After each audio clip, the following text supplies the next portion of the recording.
What's up, guys? My name is Hutch. I make videos, put them on the internet, and I'm doing a Camp Hutch today. And I've asked Datto to come on and share a little bit about himself. What's up, man? How we doing? Good. It's Wednesday, right?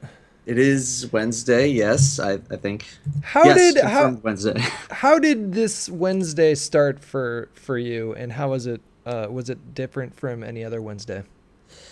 Uh, I don't think it's really started too different. I think maybe for the past couple of weeks, I got to wake up and not have to immediately come to my computer to start working on videos, which was nice because we're out of that kind of like first 2 week frenzy of the new expansion being out. So I got to like wake up and actually breathe for a second and kind of go on my computer and do other things other than work on videos. So that was kind of nice. Well, what is I'm basically what I'm getting at is what's a day in the life of Datto like? Day in the life of Datto. It's a pretty uneventful one, honestly. It's just get up, check the computer, check social media, see what kind of clips I got working with. Check scripts, see if we can come up with any new scripts for a video. Work on videos for a few hours, and then just kind of hang out the rest of the night. Or if there's a couple things that I want to get out, I'll work a little bit later into the night. And yeah, just general kind of setting aside some time for YouTube videos, set aside some time for doing whatever I want to do, whether that's watching YouTube videos or playing games or whatever. It's pretty uneventful. I guess it would be a good time to say to introduce yourself in case there's some people Oh yeah, from the channel who are unawares of your yeah. activities. So I go by Datto. I run the Datto Does Destiny YouTube channel where we talk all things Destiny the game, and do a little bit of streaming here and there, and yeah, that's about it. And you've been in this racket since Destiny's launch, correct? Well, since pre-launch, you were playing an alpha. Pre-launch, Yeah, yeah. yeah. I actually started June. Well, at least with Destiny, I started June 2013, so that was over a year before the game came out. Just because I got very interested in the game because I love playing World of Warcraft, but when I moved out to California after college, I knew that I could probably never play again, otherwise it would ruin my life. And so I saw Destiny as an excuse to kind of play that kind of game again, maybe without the time commitment though. And how long had you been thinking about making YouTube videos?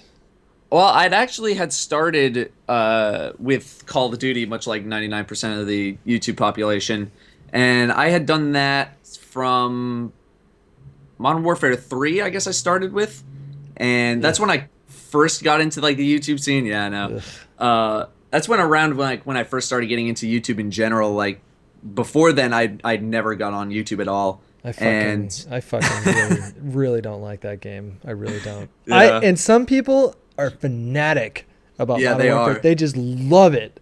I hate that game. It is Yeah, easily my least favorite in the series. I'm sorry. Keep going. grand scheme. Yeah, it's definitely not high on my list. But anyway, so I kind of started with that, and it wasn't really going anywhere after maybe about a year and a half, 2 years. I got maybe about 2,000 subscribers, but starting a Call of Duty channel back then and even now is just not a great idea because it's way too established as a YouTube kind of scene already, and it's tough to break into it. Yeah. Um, And there's not really a whole lot you can do as far as unless you're something like Drifter or Team Art or Allier where it's sort of a news outlet as well, like right. a news aggregate, then I suppose there's always a market for that, but it's really hard to kind of like build a YouTube channel off of that franchise alone because at the end of the day, what can you do? You can cover DLC when it comes out and you can just continue to post, you know, 20 to 1 KD gameplays or something like that. Right. And It's tough to stand out in yeah. that scene now. Like you got to really, really, really change it up if Or, you want to be noticed in that scene. or be a pro, you know, or Right. someone whose gameplay is really interesting to watch, like Sandy Ravage or something like that. Or Right. Exactly. um, but yeah, so then Destiny came around, and all of a sudden you have this game that's always evolving and changing, Right. and not just when it comes to DLC drops, but you know every time the DLC drops, the game changes in some fundamental way, and then you have the Taken King come out and completely Oh overhaul the yeah. game. So it's much easier to have material to work off of there. Yeah. Oh yeah, for sure. And so you got into this racket as just a side hobby, or had you actually had dreams of living off of this and making a little mini career out of it? Oh, I mean, I don't think any YouTuber kind of starts out being like, I want to make money off of YouTube, because like if you go into that You'd be into YouTube with surprised. that attitude, well, You'd be surprised. I yeah. think that, yeah, I'm sorry, keep going. No, well, I mean, like it started very much as a side project for me, just because I kind of put my aspirations in check when I realized like, all right, the Call of Duty YouTube channel's not really taking off. It's not like, it's never going to be a moneymaker, but I still like doing YouTube videos and editing just because it's fun. That's why I moved out to California, is to work as an editor in television or film. And so it just kind of started as a side project. And I said, maybe if I start early enough, I kind of cement myself as one of the original guys, and build up a roster of videos over the year that, maybe I can make something out of this. And Now, you were doing something yeah. in tech before this, or what was the Oh, because you had a job, correct? I did have a job. I was working in television at the time. When I first started up the YouTube channel, I was an associate producer on this show called Hollywood Game Night. And so like that aspect of it was, I was on the team that was like building all the games and stuff like that. But that's besides the point. Right. I was I was working in television. I'd been out here for, I guess, 2.5, 3 years at the time, and kind of making my way along, but really wasn't kind of climbing the ladder at the way that I wanted to. And I just needed something else to kind of occupy my hands during the in between periods when I wasn't working or I was finding a new show to work on. Sure. So this was a kind of a good way to use my time. And what was the first video that you did that got like 100,000 views? I mean, like, I'm throwing an arbitrary milestone out there, but Right. what was like a video of yours? What was that number that you hit when you thought, wow?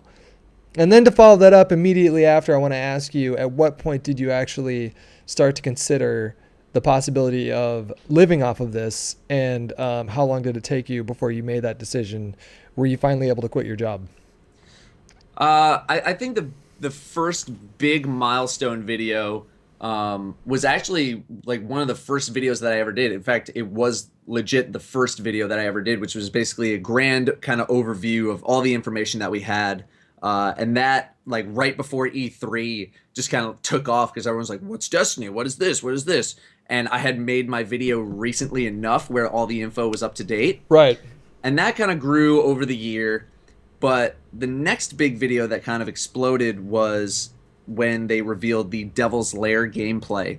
And I did like a big analysis on it, stayed up all night doing it, and it got featured on Kotaku.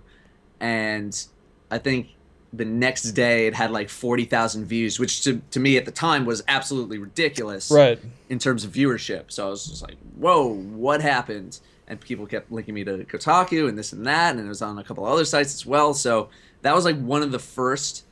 But overall, I'd say the majority of my videos were growers, not showers. Long They, tail, they long they tail. just, yeah, right, very much aiming for the long con. Just kind of that slow build. A lot of my videos kind of start slow, and then they kind of ramp up over time, just because that's the kind of game I want to play. Um, so yeah, there's And very then few videos that kind of just blow up. and so you must have the possibility of, excuse me, I'm sorry, the possibility of quitting your job and doing this for a living must have popped into your head pretty quickly then, because this game hasn't had that long of a lifespan yet.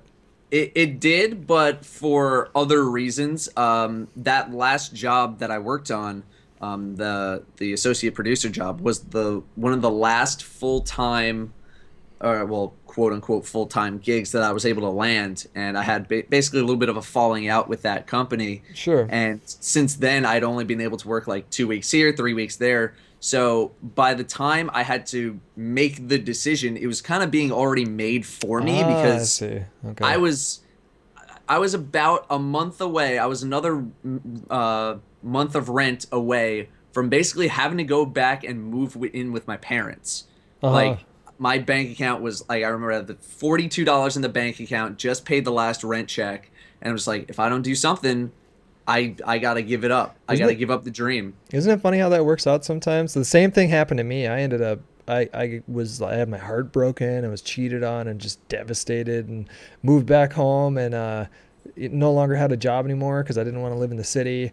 And it Yeah, was like 2 weeks later I was offered a job down in LA. So it was just what do you call that? Serendipitous? yeah, Like I think so. divine coincidence or something like that? Yeah, it came at literally absolutely the perfect moment because if it came just a little bit later, I mean, it probably would have screwed up my plans out in LA, but like Yeah. it enabled me to stay here. It kind of kicked off the way that it did in enough of a way where I didn't have to move, I didn't have to change anything. I could continue to pay rent, and that first and second month of Destiny being out just totally saved my I ass can for imagine, a yeah. long time. So Uh, it came at the perfect time. Yeah, my viewers saved my ass. They ended up. I ended up in a video, in the videos that I was doing at the time, because I was just emerging on sort of the YouTube gaming space, Right. which was itself emerging as well, and Yeah.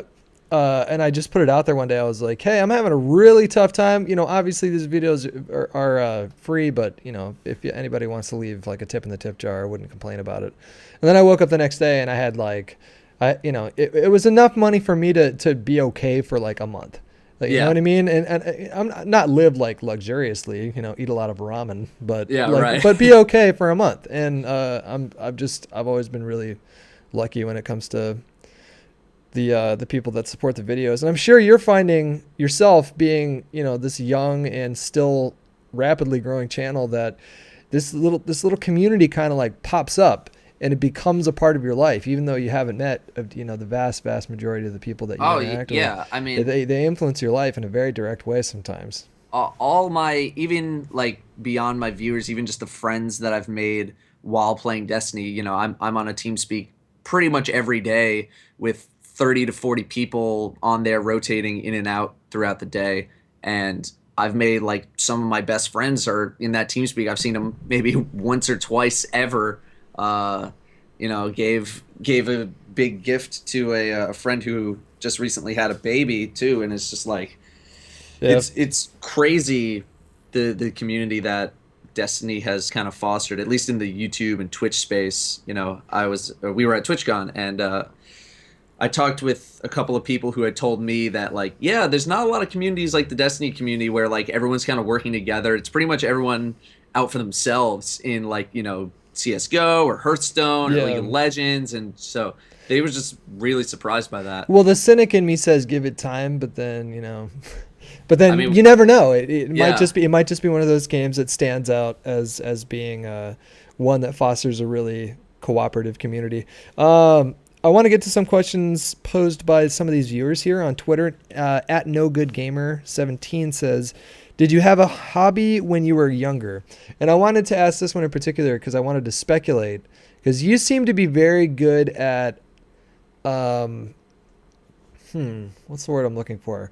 Assembling information. So like, so puzzles maybe? Did you do a lot of puzzles? I did maybe not puzzles exactly, but Okay, hold I on. Let me keep was guessing. okay.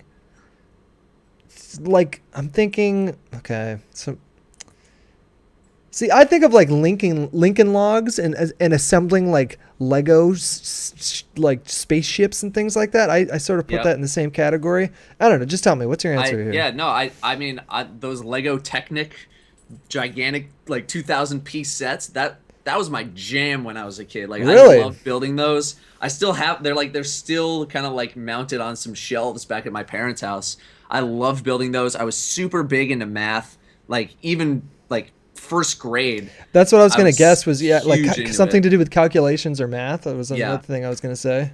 I was Oh, super big math nerd when I was a kid. I mean, there's a lot of gaming there as well, but like in elementary school, junior high, I loved math. yeah. And so like math and Legos. So that was my life when I was a kid. I was like Ricky Bobby when it came to math. We used to do these competitions when we were learning long and short division, Yeah. and we would do these competitions. I don't know if you did them in your school, but Oh, I had them. Yeah. we would have heads up, these tournaments that would last sometimes for like 2 hours because there's like 30 kids there.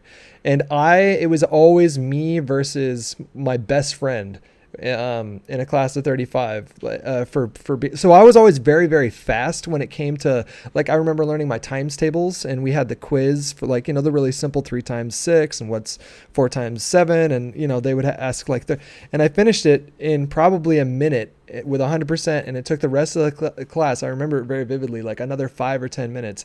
But I never excelled at like calculus or algebra or anything complicated, but the really I'm very simple similar. stuff. Yeah. I'm very similar with that. Like, I remember first grade just like bugging the shit out of my uncle for like multiplication tables. Like, when everyone's like learning addition in first grade or whatever, I'm like onto multiplication and division. And I Yeah. had those kind of like those tests as well in third grade where we would have these kind of ranked tests that would get harder and harder and harder. And I remember the second test that the class took, I was the only one to pass it in that entire class. Oh, And wow. so from then on, I kind of cemented myself as like the math nerd of my class. So Yeah. yeah, it's all that kind of stuff.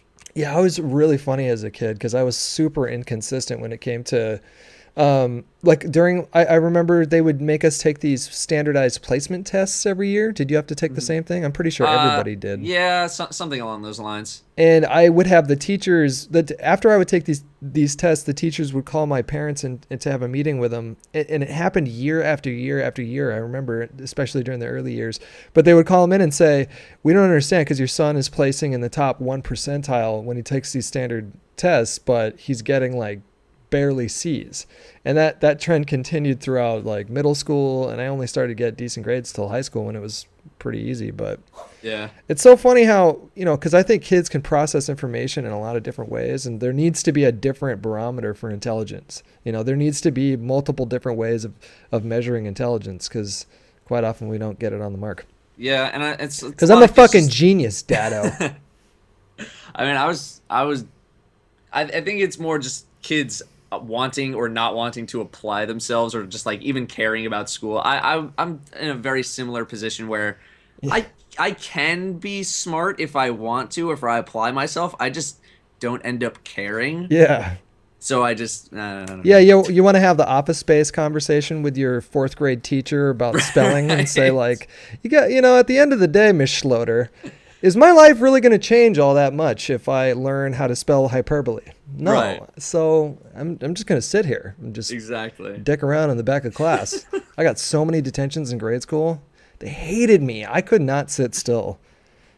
They didn't give me any medication either, which I'm thankful for. Anyways, Flybry on Twitter says, do you owe your success to Bungie and Destiny, or did other games capture your attention? Trying to think how to answer this. I mean, you definitely need to owe a little bit of success to the game itself, because if the game itself isn't good, or it's a game that no one wants to play, then no one's going to watch it on YouTube. And that was a very big concern of mine in the first couple of months, was just like, oh God, the game's not getting great reviews, and like at least I kind of knew, like, in the back of my head, like, this game is not really as good as I was anticipating it to be. But it was like a lot of my friends keeping me together, and I did a lot of, I still enjoyed playing the game. It just wasn't as good of a quality as I was expecting it to be. And you have to give credit to Bungie as well for because I've noticed this sort of symbiotic relationship that exists between people such as yourself and Triple Rec and Goth and Broman and Laced Up Lauren and all these other big Destiny streamers. But there's this really mutually beneficial relationship that the developers and the publishers have with you guys, in a sense that if they listen to the feedback that's conveyed by your audiences, which have grown to be quite large, then their game becomes more engaging. And so I've noticed, like, I've played a lot of video games. I haven't played them all. And in my experience, I haven't seen too many developers and publishers change the game as rapidly and as in ways that have like they've just been such positive changes. Each one has just been getting better and better and better, and then finally Right. culminating with the Taken King, where it's just become this really wonderful game. Well, that's because they built the game as a platform. They didn't build it as just like a Halo series where you just ship the game and just like, well, hope you like it. Let's work on the next one. Like they built it as a thing where they're going to be constantly updating it. So if they weren't doing that, then they'd be doing something horrifically wrong.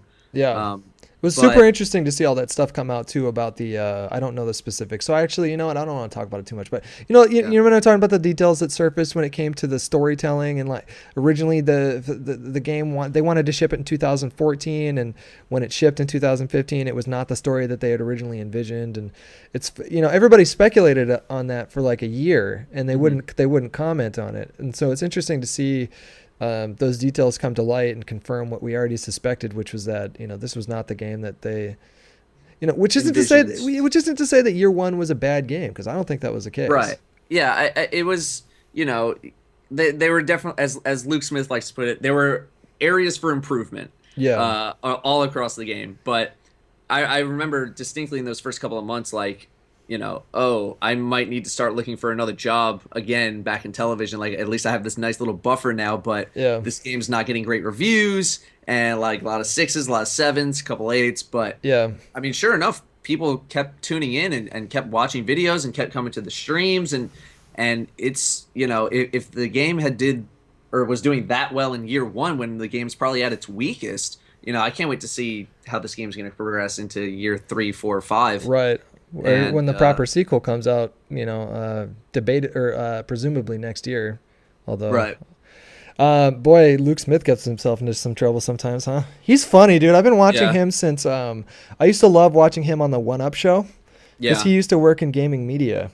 And it was actually him and his group, and Tina who's now the community manager at Infinity Ward, and there's a couple other people, I can't remember them by name, but those were the people that I watched, and that was originally the dream before YouTube was even a thing, before Yeah. YouTubing was even an option. I was like, I want to do that. And so it's so funny and he was always like that back then too. He was always really smarmy. Yeah. But you can't help but like him because he's just so funny. He's really, Yeah, really a funny. He really is guy. a funny dude. Like I have the pleasure of getting to talk with him every so often, probably a few times per week.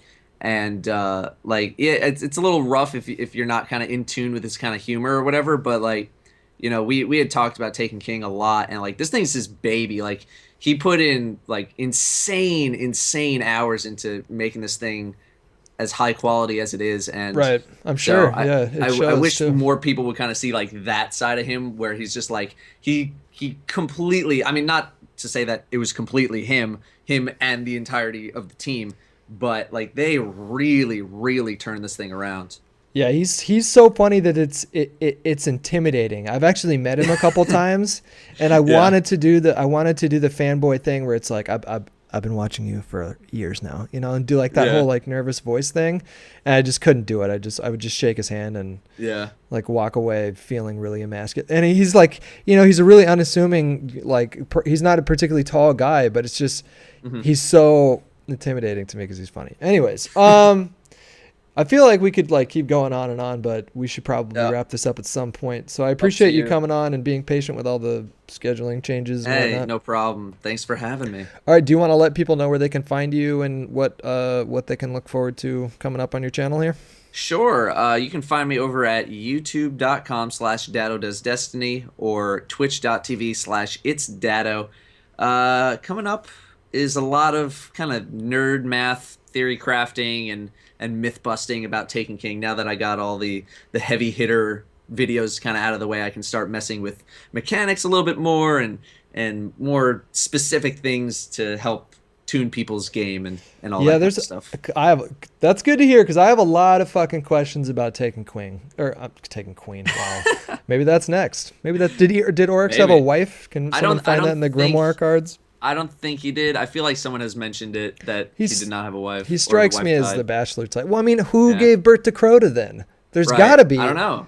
Well, if there's not a wife of Oryx, there's still definitely a mom of Crota out there. But but like I have a lot of questions about the Taken King. Like they have these passives that say things like increased armor if you use a void-based subclass.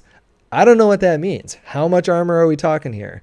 Like I'd love specifics And Yep, that's the kind of stuff I'm going to be going over. Just what's worth it, what's not, what does this do, what does that do? Because they are notoriously nondescript with a lot of their details on gear, specifically armor, recovery, accuracy, stuff like yeah, that. So I'm gonna be digging into that kind of stuff. yeah, it's funny. There's one Call of Duty channel that I watch, and there's one Destiny channel that I watch, and it's Drifter on Advanced Warfare. I don't know if you're familiar with Drifter. Oh, And I'm very familiar. I yep, modeled my channel basically kind of after him and Xbox Ahoy. yeah. Like Oh man, them two Xbox Ahoy was together, I great. was just like, I want my thing to be that because they Yeah, just do it so well. those are two good inspirations to have. They've been at it Yeah, for a while. All right, well, enjoy the rest of your day, and I will talk to you soon.